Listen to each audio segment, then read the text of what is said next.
ओम शांति।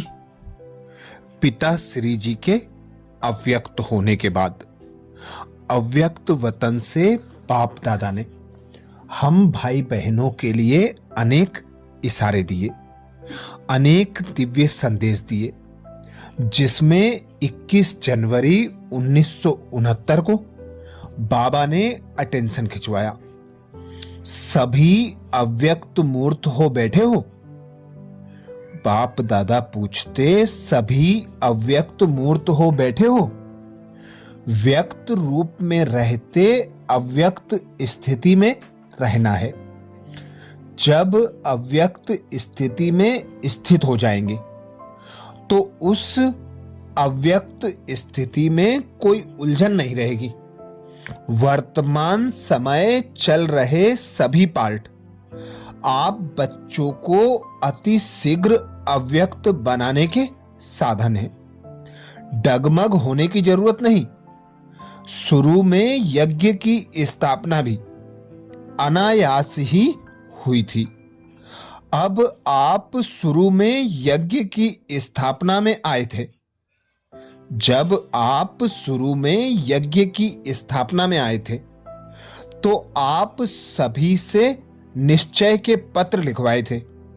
यही निश्चय लिखाते थे कि अगर ब्रह्मा चला जाए तब भी हमारी आस्था, हमारा निश्चय अटल रहेगा।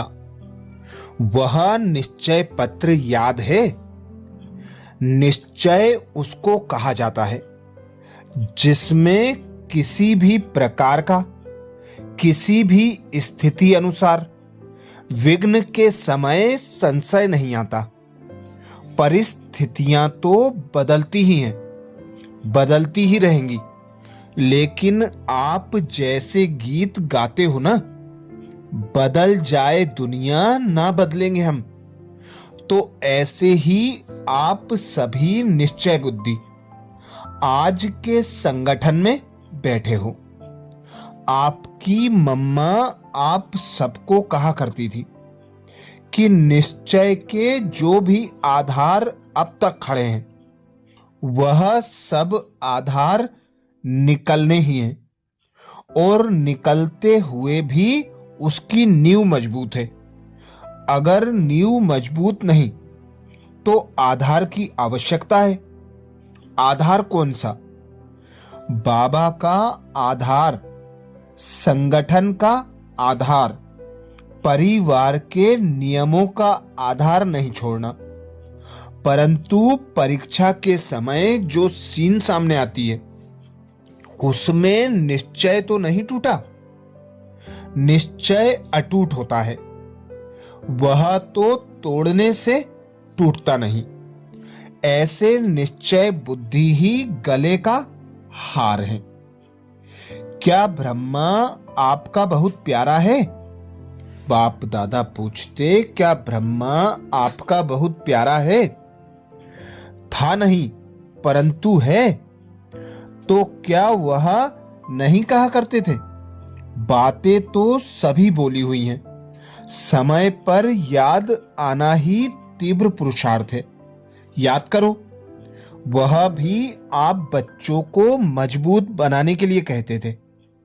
बाप दादा ने बच्चों का इतना श्रृंगार किया है तो बच्चे इतना श्रृंगारधारी नहीं बने हैं। एक दिन ऐसा समय आएगा जो इस बाप दादा के श्रृंगार को याद करेंगे। तो अभी वह समय है।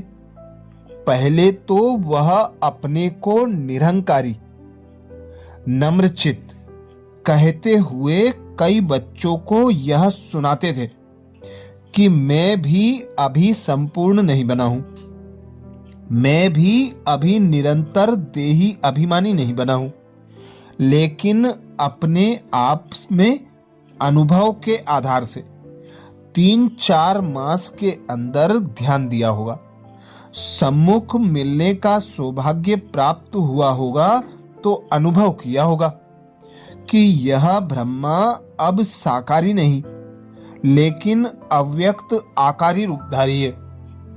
कुछ वर्ष पहले ब्रह्मा छोटी छोटी बातें सुनते थे, समय देते थे, लेकिन अब क्या देखा? इन छोटी छोटी बातों को ना सुनने का कारण यही था कि यह समय निरंतर याद में बीते। क्या आप बच्चों ने उनके तन द्वारा कभी नोट नहीं किया कि उनके मस्तक में सितारा चमकता हुआ नजर आता था? अव्यक्त स्थिति में जो होंगे उन्होंने अव्यक्त मूर्त को पहचाना। जो खुद अव्यक्त अवस्था में नहीं रहते थे उन्होंने अमूल्य रत्न को पूरी रीति नहीं पहचाना। अभी भी स्थापना का कार्य ब्रह्मा का है, ना कि हमारा। अभी भी आप बच्चों की पालना ब्रह्मा द्वारा ही होगी। स्थापना के अंत में ब्रह्मा का ही पार्ट है। अभी आप सभी बच्चे सोचते होंगे कि ब्रह्मा द्वारा पढ़ाई कैसे होगी। यूं तो वास्तव में अवस्था के प्रमाण कैसे क्यों के क्वेश्चन उठने नहीं चाहिए, लेकिन कई बच्चों के अंदर प्रश्न तो क्या, लेकिन काफी हलचल का सागर शुरू हो गया है। यह पहला पेपर बहुत थोड़ों ने पास किया। यह पहला पेपर बहुत थोड़ों ने पास किया। कुछ तो धैर्य रखो। जब अविनाशी ज्ञान है, अविनाशी पढ़ाई है, तो फिर यह प्रश्नों की हलचल क्यों? फिर भी उसी हलचल को शांत करने के लिए समझा रहे हैं। क्लास जैसे चलती है वैसे ही चलेगी। क्या सुनाएंगे? जो ब्रह्मा तन का मुकर्रर है, जो ब्रह्मा का तन मुकर्रर है, तो मुरली उसी के तन द्वारा तो चली वही मुरली है। बाप दादा कहते जो ब्रह्मा तन मुकर्रर है, तो मुरली उसी के तन द्वारा जो चली है वही मुरली है। और संदेशियों द्वारा थोड़े समय के लिए जो सर्विस करते हैं उनको मुरली नहीं कहा जाता। उस मुरली में जादू नहीं है। बाप दादा की मुरली में ही जादू है। इसलिए जो भी मुरलियां चल चुकी हैं वह सभी रिवाइज करनी है। जैसे पहले पोस्ट जाती थी वैसे ही मुख्य सेवा केंद्र पर आबू से जाती रहेगी। क्या आपको एक वर्ष पहले जो मुरली चली थी वह याद है? कल जो पड़ी होगी वह भी याद नहीं होगी। कई पॉइंट ऐसी हैं जो कई बार पढ़ने से भी बुद्धि में नहीं ठहरती। इसलिए मुरली और पत्र का जैसे कनेक्शन होता है वैसे ही होगा। जैसे आप मधुबन में रिफ्रेश होने आते हो वैसे ही आएंगे। क्या करें, किससे मिलने आवे? अब फिर यह प्रश्न उठता है, किससे रिफ्रेश होंगे? जो लक्की सितारे हैं अर्थात जो निमित्त मुख्य हैं उनके साथ पूरा संबंध जोड़कर जो भी आपके सेवा केंद्र की रिजल्ट है, समस्याएं हैं, जो भी सेवा केंद्रों की उन्नति है, जो भी नए नए फूल उस फुलवाड़ी से खिलते हैं, उनको भी संगठन का साक्षात्कार कराने मधुबन में ले आना है। साथ साथ ऐसे संगठन के बीच बाप दादा निमित्त बनी हुई संदेशियों द्वारा पूरी सेवा करेंगे। अभी जो कोई और प्रश्न रहा है, आप सोचते होंगे कि लोग पूछेंगे कि आपका ब्रह्मा बाबा 100 वर्ष पहले ही चला गया। यह तो बहुत सहज प्रश्न है, कोई मुश्किल नहीं। 100 के नजदीक ही तो आयु थी। यह जो 100 वर्ष कहे हुए हैं वह गलत नहीं है। अगर कुछ रहा हुआ है तो आकार द्वारा पूरा करेंगे। 100 वर्ष ब्रह्मा की स्थापना का पार्ट है, वह तो 100 वर्ष पूरा होना ही है। लेकिन बीच में ब्रह्मा के बाद ब्राह्मणों का जो पार्ट है वह अब चलना है। ब्रह्मा ने ब्राह्मण किस लिए रचे? क्या ब्रह्मा अपनी रचना को देखेंगे नहीं? क्या आपको अब संगम पर जिम्मेवारी का ताज नहीं देंगे? तो संगम युग में देवता कैसे बनेंगे?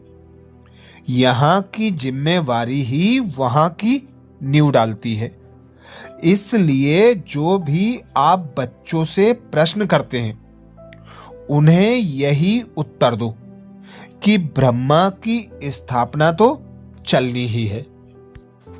अभी बच्चों की पढ़ाई का समय बिल्कुल ही नजदीक है। यह तो हरेक मुरली में मम्मा के बाद इशारा दिया है। क्या पेपर में तिथि तारीख बतलाई जाती है? बाप दादा पूछते, क्या पेपर में तिथि तारीख बतलाई जाती है? जो पहले से ही बताया जाए उसको क्या पेपर कहेंगे? पेपर वह होता है जो अचानक होता है। किसके मन में जो होता है वह अचानक नहीं कहलाता। रिजल्ट में क्या देखा? पूरे पास नहीं हुए, कुछ ना कुछ कमी एक एक में देखी। फिर भी बहुत अच्छा, क्योंकि समय पुरुषार्थ का है। उस प्रमाण रिजल्ट अच्छी ही कहेंगे। बाकी तो बाप और दादा दोनों ही एक बात पर खुश थे। वह कौन सी? बच्चों ने संगठन और स्नेह दोनों का सबूत दिया। ब्रह्मा वतन से देख रहे थे कि कैसे कैसे कोई आता है, कब कब आता है, किस रुहाब से आता है, किस स्थिति से मिलते हैं। यह रिजल्ट भी बाप दादा दोनों ही इकट्ठे देखते रहे। तो हरेक खुद को देखे और खुद में जो कमी हो उसको भरे। बाकी आज से सभी के लिए कौन निमित्त है वह तो आप जानते ही हैं। दीदी तो है, साथ में कुमार का मददगार है।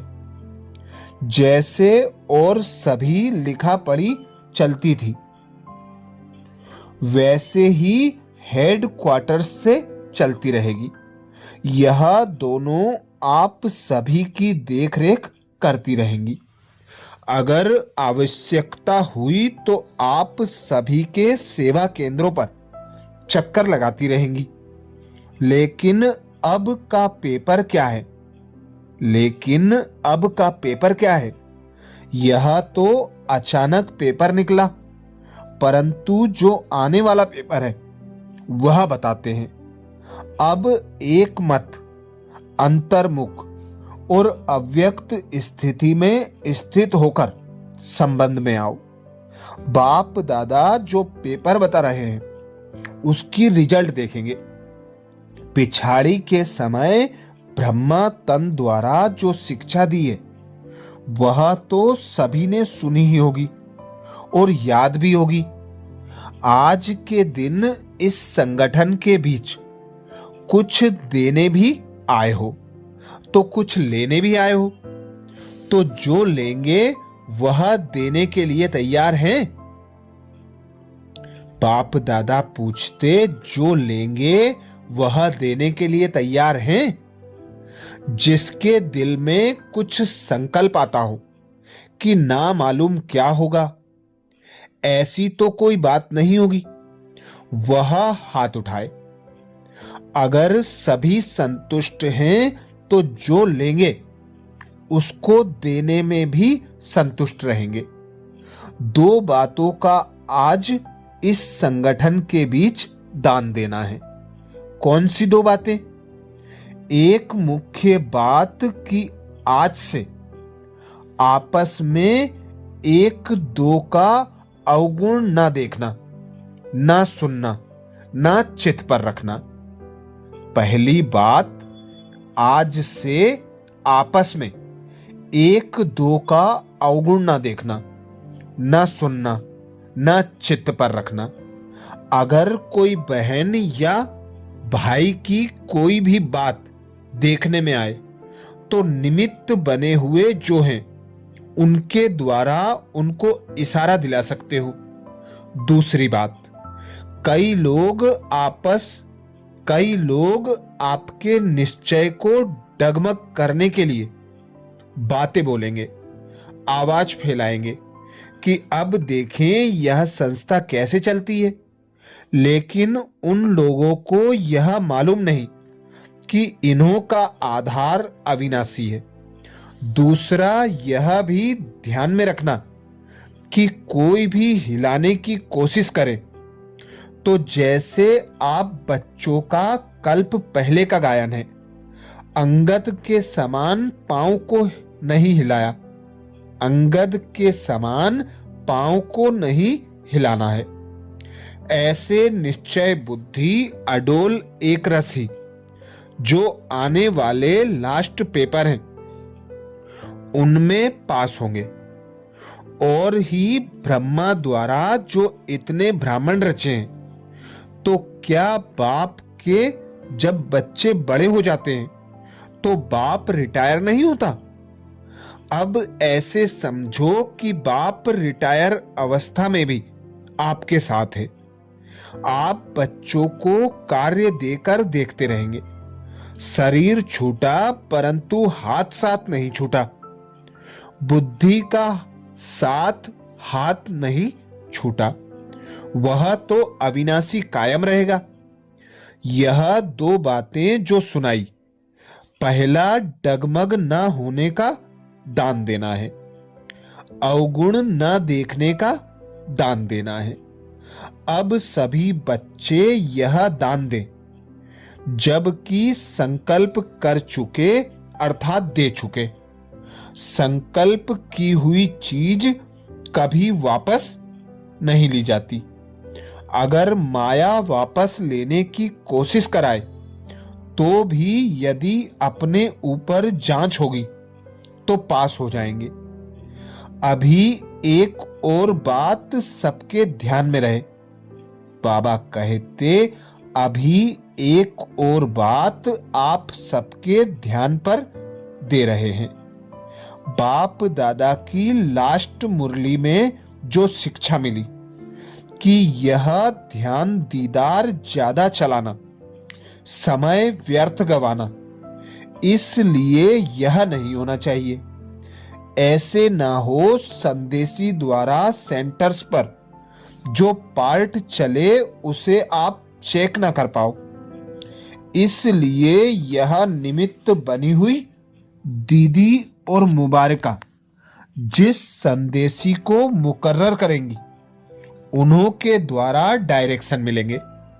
इस पार्ट के लिए भी यह जिसको निमित्त बनाएंगी उस द्वारा ही रहस्य स्पष्ट होंगे।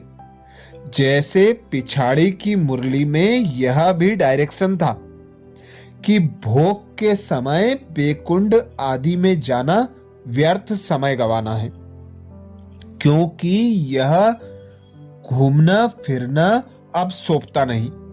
अब तो निरंतर याद की यात्रा और जो शिक्षा मिली है उसे प्रैक्टिकल लाइफ में धारण करने का सबूत देना है। अगर ब्रह्मा बाबा के साथ स्नेह है तो स्नेह की निशानी क्या है? स्नेह यह नहीं कि दो आंसू बहा दिए, परंतु स्नेह उसको कहा जाता है जिस चीज से उसका अर्थात ब्रह्मा बाबा का स्नेह था उससे आपका हो।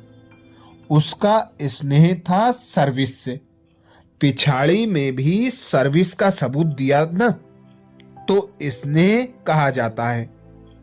सर्विस से प्यार, उसकी आज्ञाओं से प्यार। बाकी कोई भी ऐसा ना समझे कि ना मालूम बिना हम बच्चों की छुट्टी के साकार बाबा को वतन में क्यों बुलाया, लेकिन छुट्टी दिलाते तो आप देते। बाप दादा पूछते, छुट्टी दिलाते तो क्या आप बच्चे छुट्टी देते। इसलिए ड्रामा में पहले भी देखा कि जो भी गए छुट्टी लेकर नहीं गए। इसलिए यह समझो कि ब्राह्मण कुल की ड्रामा में यह रस्म है। जो ड्रामा में नुदी हुई है वह रस्म चली। यूं तो समझते हैं कि आप सभी का बहुत प्यार साकार के साथ था नहीं है भी। प्यार नहीं होता तो इस सभा में कैसे होते।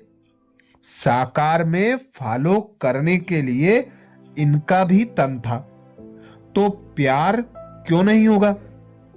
स्नेह था और है भी। यह बाप बच्चों की निशानी है।